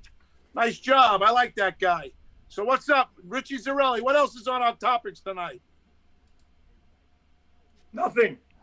That was it. You just had the guy get off the show so that we get the topics that don't even exist. Rich, you're on mute. Rich, you're on mute. You're on mute. Do me a favor, Graz. I want to know the one question How long that have I been on Bobby. mute? What? Go ahead. I want to know the one question that Graz asked Bobby today. Oh, you want to know the one? Oh, okay. I want to know the one Bobby question. Today, Bobby and I were on the phone today, and we were talking about life and everything else. And I asked him this one question. I said, Bob, are you still having fun? And he said to me, yes. And I said, as long as we're still having fun is as long as we're still going to keep on coming on. Because as much as everybody wants to bang me and Bobby against each other or anything else that I can hear, and when anything else I've heard over the course of time, he's still having fun. I'm still having fun. Who's and banging everybody who? else could kiss my ass. All right, that's all I heard. I picked up on the bang part. What happened there? Banging. Who's banging against who, and who's stirring the pot? No, don't worry about it. Who's got their I asked fingers in Bobby the a question. cauldron? No, I told Bobby today, I said, Bob, are you having fun? He said yes. And that was it. I'm good. That's it. Okay. So There you go. Bobby doesn't have many options. What's poppin'? Brand new whip, just hopped in. I got options. I can pass that bitch like Stockton. There you go. Or maybe Bobby does have options and we don't know. Let's go. Yeah, I can jump over to some more less fortunate programs and jump onto those. But the bar isn't set high as it is, so I'm just going to stay right here. There you go. Then come down here and we're going to open a bar. Yeah, well, that would be good too. Yes. But I don't really understand what he's like asking me if I'm still having fun, and I think about it. It's been 10 years doing this, and it's always been a lot of laughs for me. It's just when it gets very serious and when it gets the backbiting crap that goes on behind the scenes. I don't want to get into that. Wow. That kind of makes it a little bit difficult to deal with. Shitty. Thinking about the fun that you're supposed to be creating, and considering the paycheck I'm getting from doing this program, I would like to just be paid off in laughter, and I don't need anybody to throw a wrench in the works and make it a very 10 years. Comfortable. 10 years. You must have made millions. I like how we asked, are you still having fun? That pays well, right? And then it's been like a week, like 10 years, but it's been a week. Are you still having fun this week? But it's a notch below the Stern money. Howard Stern, serious money. Yep. It's not quite in that stratosphere yet, but you think about it. I have definitely spent a lot more in gas going to Governors over the last 7-8 years, and the time we used to go to GBB in West Babylon, right on Route 109. 109. Yeah. We used to go to the Shark. We drive over there. So if you really want to put this in perspective, by doing the Zoom at home, I'm in Valley Stream, I'm doing it at home, I'm doing it at Fireman's Field, I'm actually way ahead now. So I'm not spending gas money. I just have to recharge my battery after the show on my phone, and it's really starting to pay off for me. I love that bit when we have B-Mel in the studio and Thomas and us. And every day we started the first topic that would come up, and immediately you see it on your face, and you're like, I wasted my fucking gas to come to this topic. This is what I wasted my gas for. It would be some stupid topic, and I'd be sitting there going, "Oh my god, I burned half a tank of gas coming here." That was it, dude. Every time you brought it up, I would just start dying laughing. That was a great fucking running bit. I loved it. Yeah, if anybody wants to see any of the old limo talks, they can go to GothamGoldGraz.com and click under the podcast section, and you can see a bunch of the old limo talks in studio that are really good. And here's the deal, Graz. I'll cut up Dell's interview, and we'll post that isolated because he was great. I did like him. He was good. Awesome guy. Very good. He reached out to us, O'Toole. Yeah. He says, I like your show. He goes, you guys are funny. I'm like, you know what? I would like to learn something once in a while. You know what I mean? We never learn anything on this show. Well, once I mean, what I really like to learn right now is after he got off, is he still watching? He might be. Or listening. And I'm going to say yes. On a 20-1 shot that he's not. Well, only because it was getting late. It's 11 o'clock still by him. It's not like he was on the West Coast where it's early enough. So he's getting tired. He's got to wake up. He's got to do some more writing. He's got another novel to write. You put out 1 or 2 or 3, and you got to put out 4 or 5 or 6. Yeah, there's nobody in the 8 o'clock slot right now, right?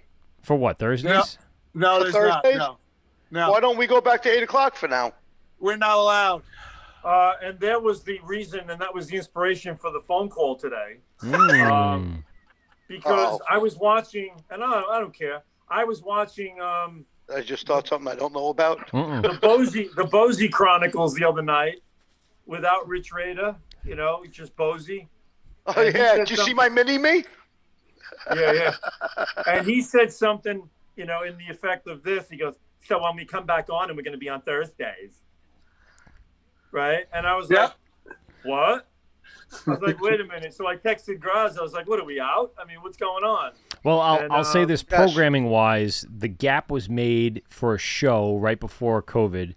The gap was made so a returning show will come back once the club was going to open, but then that never happened. So that time slot still remains open and will be used in the future. Oh, so we got in trouble. Basically, We got Bobby, booted back to basically, Bobby, 9:45, I me, forgot. you and I are not better interviewers than Don Sill, Tony Walker, and Sally O'Neill. That's it. Well, I mean, you weren't, Don Sill? but that Come wasn't on, the stop premise now. of your show. That's my point. Like, their premise of Sorry. the show was to use what was in the club. Your premise of the show was to do you, and then if someone were to walk in, then that's happens. But you got to properly use the resources that are in front of you, and not to say But you they didn't- always walked in. Nah, yeah, Did you not just catch always. this? You would. Did I you mean, just not. catch this? No. Did You would just catch ask how them to come O'Toole on. has crossed over. O'Toole has crossed over was to a the mix. management side. No, stop. I'm know being something? realistic. No. I would say it's a mix. I would say there was a mix of people that walked in, Yeah. and people that Walk by. Graz would try and drag in out of the hole. Right. All right. And there was no need to do that. I'll say you and we did the show. We did us. And when people just walked in, That's a when bad question I when asked. what the fuck is going on in here? Yeah, way to throw a wrench in the works. No, there, it's Greg. dude, Good it's job. fine. The point is, when people walked in and said, "What the hell's going on in here?" Then that was part of your show. That's the way it should have happened, but it wasn't happening at the right times. And the time that it did work, it was magic. I mean, when you had Artie Lang walk in, that was pure magic. There wasn't a time that a comedian walked off the stage over yeah, there and came wish I was into there our for room that. where there wasn't a time where they came in and walked into the room when we were in there where it wasn't like a party Right. when they came in. Right. Now, I've watched some interviews over the course of time here, and I definitely said to myself, oh, not that good, And I think that it's important. You take a guy who just came off the stage and did a set like we would get Tim Gage or, let's say, Chris Roach or whatever, and they'd come in. It would be fun. It was a lot of fun we had with them. Yes. Yeah. Or Matt Aravallo and, people like him would come on, and it would be like a laugh fest in the other room, in our room. Yep. I didn't really catch that vibe with other people doing it. Well, it was more structured, and that's why, because it was more what planned. you're really getting from me right now is I hate structure. Right. All Correct. right? No, that's what I'm saying, and I said that's not this show. That's what I'm getting to. Our show, or this show, is what it is. I'll even say our show. Our show is what it is. You're part of our show, Michael. I know. So that's the point. Like, it is unstructured. I know. I never believe in structure. I believe in like a little bit of loose structure to have an idea of direction, but I don't believe in completely scripting out. This time to this time, this time. But sometimes that's necessary, and sometimes that needs to happen in order for it to get those people. Otherwise, it's a momentary lapse or a passerby. If you don't have that scheduled out, then you're going to miss that opportunity. So I think that's kind of where the idea was, is that, the party, you're the after party, which is what this show is always an after party, especially in that studio. It's a hell of a lot of fun, drinking, hanging, laughing, having a great time. Good vibe in there. Right. It is the after party show. That's what I think worked better. And I wasn't a fan of it because now I'm up till fucking 11:45 at night, but I am a fan of the concept of it, and I think that if you give it time, when things go back to normal and we're doing the normal schedule, that may work out in your favor. You might actually get what you're looking for. I said that to Bobby. I actually said that to Bobby. Yeah. First of all, what happens with me is I really don't get settled in till 8:30, 9 o'clock anyway. So I actually told Bobby today, I said, for me, business-wise, I dropped off Rob Baradas, my client, at 9:15. Fucking I name come dropping. home at 9:30. 9:45, I'm trying to entertain people. Yeah. Listen, I can tell you this right now, and I mean this. In the 5 years that Bobby and I have been at that place at Govs Radio with you, O'Toole, we've never not treated any of those comedians with respect. Oh, and no, it had nothing to do with that. And we always wanted to get a laugh out of them. No, it had That's nothing. what it was all about. Yeah, it never had anything to do with that. I agree with the late night party. I know it may not be convenient for everybody on a Thursday with work the next day, but it is the right time slot for you. I'm going to be honest with you. When things go back to normal, we're in the studio, this actually is going to be the right place for you. We built At the right Thursday. time. We built a good Thursday night, and I'm proud of that. Yeah. And I was hoping Don Sill was going to take that 8 o'clock hour. Well, he is, I think. I think he'll be Don't get me wrong. I love Jeff and Rich. What, on But Tuesdays? I was hoping Don Thursday. Wait, The wait. Thursday slot. The He Rich was Radio. hoping that Don would go to the 8 o'clock Thursday nights and have Pursuit Yeah. before us, not knowing Yeah. that there's another show that might go on. Because 8 o'clock's a hot hour, man. That's one of the best times to do podcasting. Dude, we built a great Thursday night. Awesome, man. We were up to 4,000 viewers until we started moving times. Yeah. And then we just juggled everybody, Yeah, I All right, agree. so I mean, what's on the list? We got about 30 minutes. got Go plenty of through it time. quick, Rich. Let me just talk about the time slot because we were shifted around, by the way, on Monday nights. We were, Tuesday or Wednesdays at one point. But when we hit Monday nights and we thought it was like a sentence just to kind of push us around, we accepted that 8 o'clock every other week anyway and flourished. I mean, when we hit that 8 o'clock time slot on Monday night, regardless of football, Monday Night Football, or anything, that's when our audience started moving forward. And to be honest with you, it then also gets better when you do the podcast form and you're putting your audio out there as like a on-demand service. So that's really the big deal is you got to start also promoting the on-demand service. If you missed the show from 9:45 to 11:45, we had a shit ton of fun. Go to this platform. Go to YouTube. Or go wherever check it out on and check it YouTube. out. Go check it out. Go ahead, Greg. Tell everybody where to go. Well, if you want, you can go to Gotham Gold Graz presents Limo Talk, correct? On Facebook. On Facebook. Facebook. You got Gotham Gold Graz. 2 times, 2 different groups. Yes, on 2 different groups. Facebook. Yep, you got what? Gotham Gold. I got Gotham. No, Gotham Gold's a porn site. Is it? Is Gotham Gold the porn site? Wait. Did B-Mail email you? I'm pretty sure B-Mail emailed Greg. That's what happened. Well, no. At Gotham Gold Graz on Instagram. At Gotham Gold Bus on Twitter. LinkedIn, Anthony Graziadei. Thank you for Del Jones reaching out to us. And you catch us at govsradio.com, govs.com, and YouTube, Limo Talk. ins41.com. There you go. Bob, you up? You all right? He's good. There you go. I'm all right. I'm reading a book while we talk about this. He's sorting through his baseball cards. Listing on eBay. Yeah, I'm still looking at the Dave Kingman stats. Yeah. Don Porto, let's go. Hurry up. What do we got? Hurry up! You got it's 11:13. Yeah, plenty of time. I'm gonna stick on the baseball topic and go to MLB's. There will be no Hall of Fame inductees this year to go in with Jeter and the boys from last year. Nobody gets to vote. Obviously, Schilling was the big topic this year. And he said he didn't want it. 71%. Right? He said he's out. No, he doesn't want to be on the ballot next year. Right. He doesn't want to be on the ballot next year. Kurt Schilling, I mean, in my opinion, listen, I'm a diehard Yankee fan, and Kurt Schilling has certainly delivered many blows to my team. Most notably, the Arizona Diamondbacks in 2001 after 9/11, where I was up till 2:30, 3 o'clock in the morning as those games would start at 10, and terrible start times. Terrible start times, but start them at 9. Watched. At least at 9, they're over by 12. Kurt Schilling is a Hall of Fame pitcher. That's my point. And as much as he killed my team, that guy deserves to be in the Hall of Fame. And the fact that these writers are going against him, you don't think he does? No. Wow. I see a guy who won 212 games. I think he won. Mm-hmm. All right. Okay. He lost like 140 something, 140, 142, whatever it was. All right. And his ERA lifetime was about 330, 320, 3 something, whatever. Okay. 346. All right, 340 something. All right. But let me tell you something. If he belongs in, then so does David Cohn.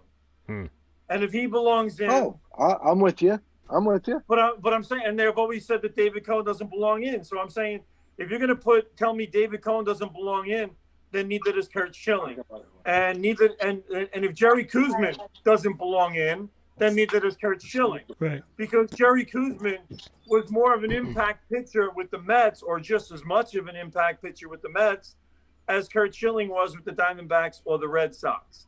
And I don't see 321 seasons. I don't see these amazing numbers coming from Kurt Schilling. I really don't. I mean, I never thought David Cohn was really a Hall of Fame pitcher.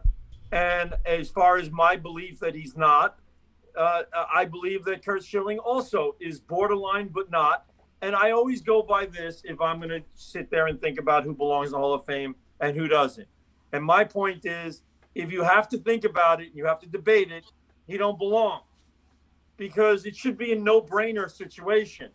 You know, it should be like, yes, that guy belongs. Pedro Martinez. Yeah, but yes. Come on, it's got to be debated. You've got so many writers that vote on it. I guess, you know, where I come down on it too is I don't think Curt Schilling is not getting in on his baseball merit. It's I think political. Curt Schilling, yeah, absolutely. I think Curt Schilling is not getting in because of his political views, and he's not a favorite amongst the media and what he says or what he believes in, or he's very outspoken. And that to me is a problem. If you tell me, like you're saying, he doesn't belong because of his merit on the baseball field, I can live with that. I can't live with the fact that say I'm not voting for the guy because I don't like his views. That to me, I have a problem with. Well, that might have something to do with it. And he did come up with 71%, I think, this year, as opposed to the 75 you need. So 71. if he would just shut his mouth, I think next year he would have got it. But now he's saying to get him off the ballot. But all I'm saying is they've declined on the possibility of ever putting a guy like David Cohn in. And to me, if I had a game to win, I'd rather have David Cohn. I mean, David Cohn was a money pitcher. He really was. When the chips were down, he came through, and he was somebody you can totally rely on. Curt Schilling had some great years and some okay years too. So they're pretty comparable. 321 seasons. Yeah, but you know what? 20-win seasons don't, it doesn't really mean all that much. But that doesn't mean much. A 21 season. It does, but in today's numbers, you're looking at Jacob deGrom will never have those kind of numbers. No, he just won't. No. Jacob Curt Schilling's not pitching today, right? Yeah. Yeah, but Jacob deGrom, if he comes down to it, we're talking at a game that's mostly bullpen. You go right to your bullpen after the sixth inning. So Jacob deGrom, games are blown, or they don't score runs, or whatever the situation is. But look at the ERA. Look at the. They have the same career ERA, 3.46. Cohn and Schilling. That's what I'm saying. That's why I said Cohn won it, 194. Schilling won 216. They're basically parallel pitchers. They're basically parallel pitchers. Yeah. Well, that's why I compared the two. Yeah. Except for games, Schilling appeared in 569 games. Cohn only 450 with the same numbers. Just about the same numbers. All right. Well, still, but what I'm saying is, if you don't sit there and tell me that David Cohn is a Hall of Famer, then I really can't accept being told that Curt Schilling is a Hall of Famer. Right. And now I didn't even think that Mike Mussina was necessarily a Hall of Fame pitcher. I didn't either. I agree with you on that one. But from an analytics standpoint, he is. Yeah, but we're going with analytics now. I'm talking about did I sit there and say to myself, oh my God, I gotta watch tonight Curt Schilling's pitching. I don't think I ever did that. No, I don't think I ever did. No, I understand that. Regardless of being a fan or not. Yep, I agree. Right. I used to sit there and say, I was more excited if I would say, oh, Cohn's pitching. I watch Cohn. But is that because he was on our team though? It could be, but yeah. But the thing is, you'd stop what you're doing and watch a great pitcher like Pedro Martinez or the guys like that. But I didn't stop what I was doing to watch Curt Schilling. I wasn't excited to watch Curt Schilling. Right. I was never. I agree. Yeah. I agree that maybe some of his political views have caused a problem, and that's why he's saying, take me off the ballot, because he thinks that's the only reason he's not in. But the point is, he came really close, and that's kind of babyish. You don't want to bring it out. You want to say, hey, listen, don't throw me off the ballot, or don't not vote for me because I supported Trump. You know, that should never be the criteria. But the thing is that really the reason? Is it really? I don't know. Well, they said that they got phone calls from numerous people that wanted to rescind their vote, but the Hall of Fame wouldn't allow it because they found out. Why is that? Why would they give a shit about any of that? Just fucking Because vote on of him his views. because they didn't like Trump's. He didn't like his views on Trump. just vote for him for being a baseball player. This is not the political Hall of Fame. This is the baseball Hall of Fame. That's my point. That's the point. That's where the problem is. That's where my problem is on the whole thing. Everything has got to be that to that. You know, what kind of gas pump attendant is he? Oh, he voted for Trump. Who gives a shit? Pump the gas. But Mike Messina, by the way, 270 wins to the 216 by Schilling, although a 3.68 ERA career. As I was to the not 3.46. I mean, you know, But I agree with you on Messina Messina. hung on a Messina long was Hall of time. Fame. Yeah. Well, he played 2 less years than Schilling. Schilling played 2 more years than Messina. Right. So he did play longer, Schilling. And had 60 less wins. Right. I just was never that enthralled with the pitching of Mike Messina. I don't know. I wasn't either, Bob. I'm with you on that one. I look at pitchers like, like, again, I hate to keep bringing it up, but Jerry Koosman. Yeah. Jerry Koosman played on some horrible teams, Mets and Philly days and Twins. You know, he really had a struggle to get a win. And the way he performed in playoffs and World Series and the way he performed throughout the course of his career as a second fiddle to Seaver was pretty damn good. I mean, amazing, actually. And he was a really tough lefty. Yeah. I don't understand why if Kurt Schilling is going to get some attention for what he did, then I want to get some attention for my buddy Jerry Koosman. And Jerry Koosman. What the hell is that? What is that? It's the Yaki Benny Hill. Sax. Yaki Sax is what it's called. Love me some Yaki Sax. Jerry Koosman, ERA 3.36 on his career. Quite and good. 222 wins. More than Schilling. Here it comes. There's the Yaki Benny Sax. Hill. I remember Benny Hill. Benny Hill. That was Love Benny Hill. Yakety Sax. Yakety Sax. Don't talk back. So, let's see. Koosman, 67 to 85. So, totally different era of pitching. Oh, yeah. That's for sure. Absolutely. But he played 1 less year than Schilling, but had better numbers. Well, that's why I asked those questions to Dell, because I think to have almost like an older soul about what the game was. I mean, he doesn't even live, like he said, he doesn't even follow current baseball. He lives still with baseball being America's pastime, and I don't think it's what it is anymore. And he's right. I think it's a lot different. It's all about money. It's a business. It's an industry. It's not that like it used to be, enjoyed like a game. Young kids still enjoy it like a game, but the minute they get corrupted with the idea of what's actually going on in the industry, things change. 100%. No, I don't like what it's turned into. I really don't. It's a turnoff. It really is a turnoff. I mean, when back in the days of prior to free agency, when players would just, were on a team, stayed with the team unless the team traded them. I hate to tell you that was my favorite era. Yeah. I don't like what I'm seeing now. Everybody's just trying to make a name for themselves. I don't want to hear about. The hell is that? I don't like shut showboating. that the fuck off. Who is that? Not I. Who's playing with the porn? Bobby's talking, and somebody's playing with the porn. It's frustrating. It's frustrating. I'm trying to listen to Bobby, and I got somebody playing fucking porn. I don't know who that was, but it's... Not up in here. Holy shit! Don't plug your speaker, bro. It's not my speaker. Now continue, Bobby. I'm sorry I interrupted you.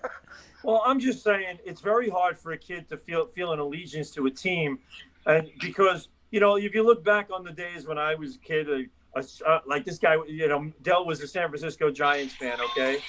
Oh God, what are we doing?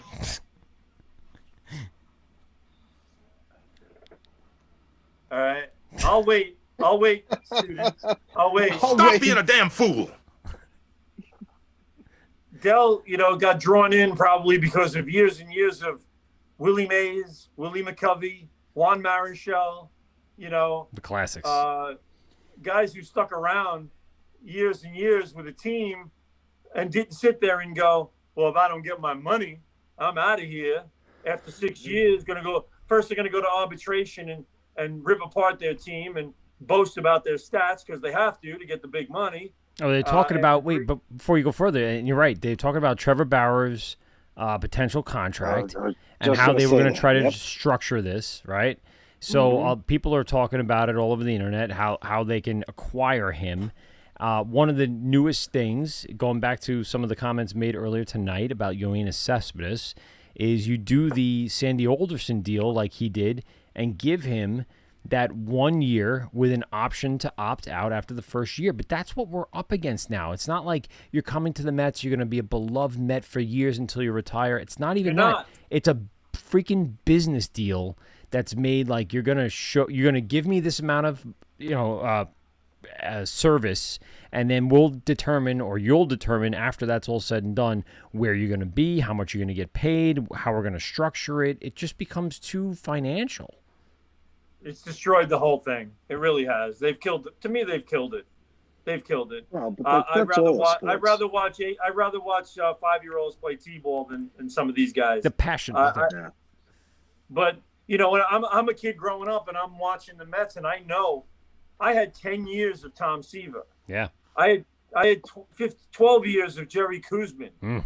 I had years of let's say Rusty Staub. I had years of Felix Mian. I had, you had players. Bud Harrelson was there for over 10 years.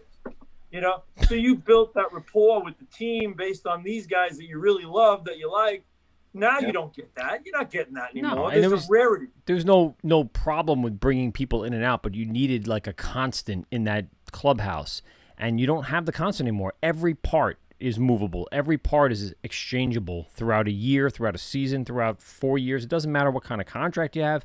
It's all moving, and it never, ever settles in where anyone can go buy the jersey and expect to wear it the following year. I mean, that's the hard. Well, think about the '86 Mets, right? It was about, and this happens all the time now. Ray Knight was the '86 World Championship MVP. Ray Knight, right? And you're thinking, wow, Ray Knight, he helped us, he got us there. About 2 weeks after the World Series, after the parade and all that BS, the Mets say, well, we're not tendering you a contract next year, you're out. Yep. I'm like, what is that? What and you just went out and you bought the jersey or the T-shirt and at Modell's. Got to go to Moe's. And then you're wearing it around and like, the Mets have released Ray McKnight. And and what happened was Ray Knight wanted a 2-year contract. The Mets were only willing to give him 1. And they were like, all right, goodbye. Sorry. And he's like, well, I'm World Series MVP. And they're like, well, you're not the greatest player in the world. And so take care. Your name was all over the World Series. I mean, I don't know. 271 career hitter. I find it very difficult to really care that much about a team anymore. It's an investment, right? It's like, all right, I remember back early on in the late 90s, early 2000s, I bought Mets season tickets, right? A 12 or 15 or 25 game plan, whatever I did. I was invested, and I was at every single game. I bought games in between. I was all in. And then very quickly after, I finally kind of worked my way up to that over the years as a kid and into my early adulthood to the point where I can afford that. You walk around the ballpark and you realize, what am I doing? I'm part of this problem. I'm investing in this where I should just be a casual fan that if I want to just go to a bowl game, I enjoy a bowl game. I'm not trying to kill the season ticket holders, but it's all part of this plan, and you're feeding right on into it when the next year they're going to try to sell you on a whole new bag of goods because these guys are gone. Personally, I think if anybody's at this point, if you're a season ticket holder of any team, really, you're a moron. You really are. You're an absolute moron. You're not only the part of the problem, you are the problem. It's just like, you are sitting here buying a ticket to 81 games or whatever for the season. Stupid amount of games. Right? 81 games, which you're probably not going to be able to attend a third of them or a fourth of them, whatever. Yep. And you're going to be scrambling to give them away, and people, I don't want to go. It becomes a chore. It becomes a chore. Like, I got to go to the game tonight. Yeah. And then, even if your team's besides good. The fact that the ticket now is going to cost you thousands and thousands of dollars just to have it, and the parking pass that they act like they're giving you something special. You can park in the north, the north lot because you're a season ticket holder, and you can get into the gate 15 minutes prior to the regular schmo who bought a ticket on StubHub. And by the time you're in, they're all flooding in. You ain't going to get a bobblehead above everyone else. They get the guaranteed the bobblehead, the guaranteed the T-shirt. They sit there, and when they finally realize that Major League Baseball ownership is just, as they sit in their seat, is just taking a giant dump on their head. It's just like shitting all over them. It's like you can smell the shit. It's just like they're just shitting all over you. And you're going to take it, and you're going to go, and you're going to jump up in the seventh inning when they tell you to jump up in the seventh inning and do, the seventh inning stretch. The Italian Christmas donkey. It's what do they do? Oh, luna, mezza mare, mamma mia, right? They do that. Yeah. Right? So they do that. That's nice. It's a little tip of the hat to the Italian culture in the Valley Stream, in the Shea City Field area. All right. That they don't even realize they're like 8 Italian people in the Italian stands anymore. Yeah. But what they really should be doing is is something a little bit more pertinent to what's going on. But whatever. And then they do the take me out to the ball game, and you're sitting there like a schmuck. You're an idiot. You're an absolute idiot. You just spent a fortune. Why am I an idiot? Wow. A small fortune.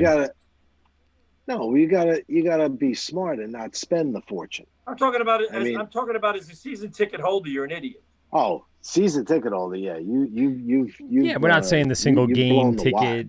Even so, you take the family. Game. Yeah, you take the family out. That's fine. It's once in a while. But when I bought these, what are you willing to pay? What are you willing to pay for a ticket? I'll say this. So I bought, I believe it was called the Pedro pack because Pedro Martinez was the pitcher at the time. And the Pedro pack, I think, was 20 games, and you got like 2 for free. So you got 22 games or something like that. And I believe it was a little under $500 for the 22 games. So when you broke it down, it was like $40 or something a game. And the seats were in the mezzanine. It was my wife and I bought the pack. So it was 2 tickets. So it was $500. How many games? 22. So you paid for 20. I think it was $500 for 20 games. You got 2 games for free. And out of those 20 games, you got 2 tickets. $22. 40 tickets. $22 a game. $23 a game. Yeah, No, and I was sitting in the mezzanine. 42. So it was a good deal. But the point was, a real good deal. At the end of like a long week, and then you're on your 18th game, you're like, ugh, I don't really feel like going because it's you're trying to do something with them. That's You're sitting there going, oh, we got the Met game tonight. Yeah. Now I got to drive in. I got to do this. I got to get this going. Yeah. You just worked all week and you're tired. You just want to relax on the couch, but you made this investment. My sister was 4 years. She was a season ticket holder. In her final year is when she had her first child. And I'll tell you, the stress that probably overwhelmed her to make the decision finally to drop it because you had to get the baby out the door and then take the train to the game because they lived in Queens. It's like, what are you doing? Why even bother? She gave away more tickets than she went to. It was crazy. My brother-in-law is a season ticket holder for the Mets and Jets. Yeah, he's rich. Yeah, but he's rich. All right, hey, Don Pardo, you want to do Teespring and all that? Sure. We can do. Just tell him no. We can do all no. that. I only got 6 more minutes, Don Pardo. 6 minutes. Gee, where did the time go? I Del mean, Jones really. took 45 No, minutes. excellent. No, Del Love Jones Del took Jones. as much time as he needed. Oh, I liked it. Yes. I'm just Love saying. Del Jones. No, I thought it was excellent. Teespring.com for all your Teespring needs. Still waiting for my free Graz t-shirt, though. It's coming. It's in the mail. But Teespring.com, definitely go there for all of your t-shirt needs. GothamGoldGraz.com, of course, go there. You can actually, as Greg pointed out, listen to old episodes of Limo Talk and the boys. Ins41.com. 128 episodes. 128 episodes. On Just Govs Radio. Yep. No. On GothamGoldGraz.com, there are 128 repeated shows up there. You've done a lot more than that, though, at Govs Radio, because I'm almost up to 100 shows, and you go every week. No. Really? No. Yeah. So, he takes a lot of time off. Yeah, that's true. That's true. Like next week. That's true. Yeah, oh, by the way, O'Toole, we're off next week. Okay, cool. All right, my wife it's my birthday. Hey, Mazel Wait, Tov. could I say something for that? Yeah, happy 50th Your birthday's the 5th, right? The 4th. Oh, the 4th. Okay. Yes. All right. I turned my daughter's 55. half birthday. 55 on the 4th. Double nickels, baby. Double nickels. Look at you. Roslyn Social Club. Make sure you make your way up to beautiful downtown Roslyn to the social club there. Great food, great drinks. Mention Graz. Get 2 glasses of wine thrown in your face. So enjoy that at the Roslyn Social Club. Two Eagles Auto Body in New Hyde Park. For all your auto body needs, go to Two Eagles Auto Body. They treat you very well over there in New Hyde Park. There is a campaign going also for Graz for Mayor 2024. All right, Graz for Mayor 2024. So get your campaign contributions ready, as I'm sure Graz will be looking for some donations. Absolutely. And of course, every vote gets you a can of mayonnaise. The jar of Jif. Jar of peanut butter. Love it. And of course, our favorite station, GovsRadio.com. Go to GovsRadio.com. Listen to all the great shows on Govs Radio. Watch them stream live, GovsRadio.com. And also Govs.com. Tune into Govs.com for all of the stuff that's happening at Governor's famous comedy club. Another virtual Zoom this Saturday night at Governor's. They're doing Saturday night Zooms, comedy shows. Very nice. Affordable, As fun, they should. and good times. Yeah. Somebody keeps Somebody keeps saying he's going to have a show there too. Who? I'm not telling you. Oh, I thought you meant me. How about everybody? Everybody's going to have a show there once they see the new studio. Yeah. Yeah, absolutely. Expect you get. Studio looks great, by the way. Thank you. Looks really Expect good. your show to get pushed back to like 11:45 to 1:45, just to throw it out there. I figured that. Well, we could just pre-tape it and air it. How about that? We'll have a lot more How about fun. you go fuck you? How about you go fuck yourself? Right? Mikey, you put that put the Gov sticker on the wall? Yeah, it's a decal. Yeah. How hard was that to put on? Pain in the motherfucking ass. It took me about And it came out mint. almost 2 hours to put up. Yeah, it had to be, dude. It didn't come out. Listen, I'm crazy ADD. It looks great on camera, but for me, I wish it went smoother. It's tough over that little indent. Right? Yeah, that little indent in the room. Yeah. I had to do a custom cut on it that I didn't tell the company to do. I did it myself, and it took a lot of time to just make sure it was the best it can be. But it looks dope. It looks Once good. it's in there, it looks awesome. Awesome, dude. Yeah. It looks awesome. Yeah, You looks did a great really job good. in there. Fills out that What space, and we got some new stuff going in there in a week or so, and it's gonna be mint. All the TVs are gonna be hooked up, all the lights are gonna be set up, all new cameras are gonna be in there for wide shots, and the couch is in there, and the headphones are gonna be over there. It's gonna be fucking awesome. Thank God I for. think the couch was tested out already. Nice. Listen. I think Tony and Sally. Big tested props out the go out couch. to Governor's Comedy Club ownership for saying, all right, let's do this 100% or let's not do this. And they went with 100%. And this is what the imagery of that station was supposed to be years ago. And we're finally there where I think we should be. And it's going to look awesome. It's going to be functional. And, Rich, it's going to be a playground. I told Graz this a few weeks ago when I was starting to put it all back together.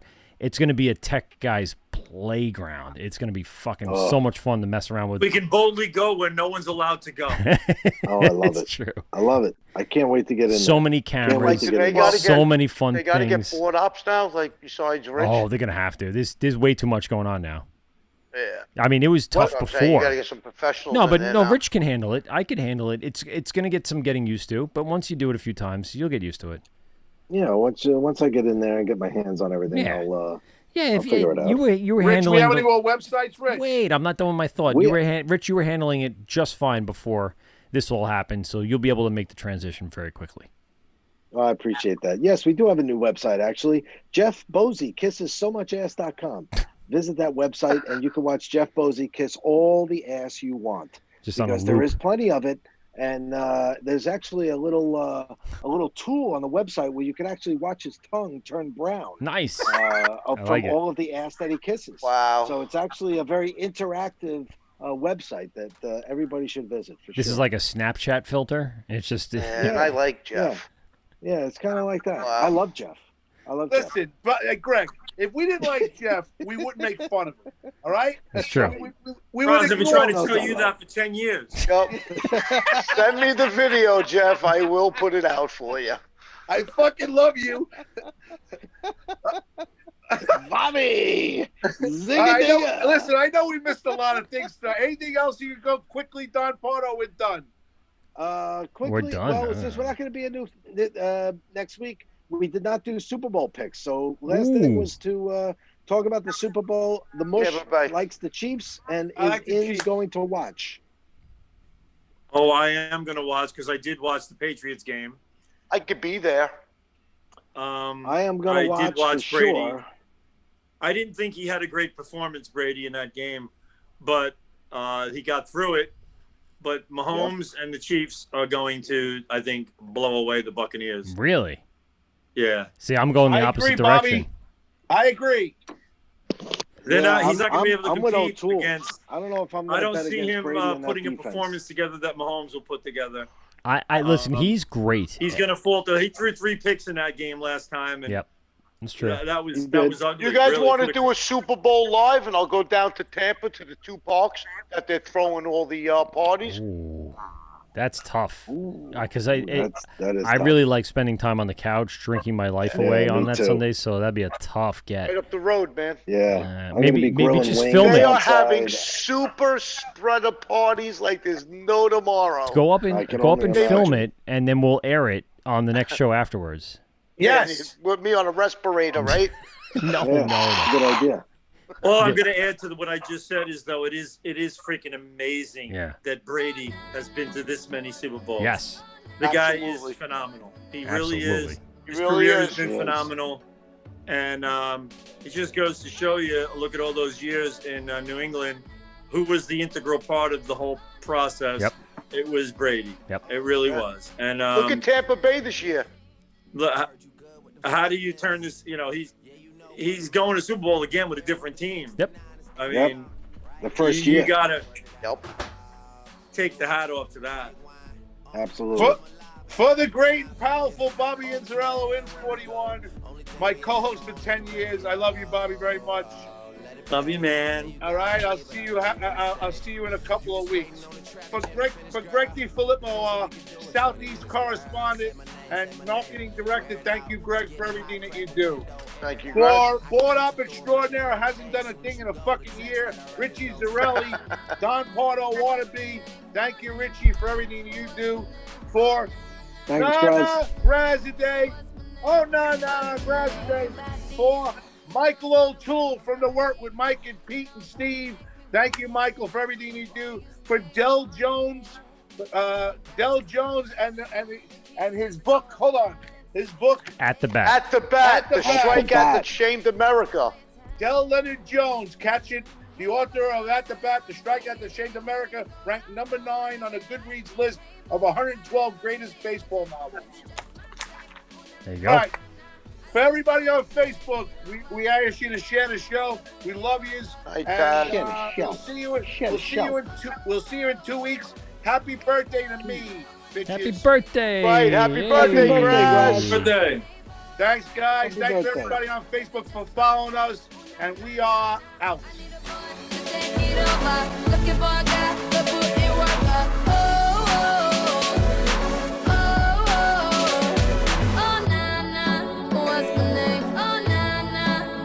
Females gay. Graziadei. Females gay.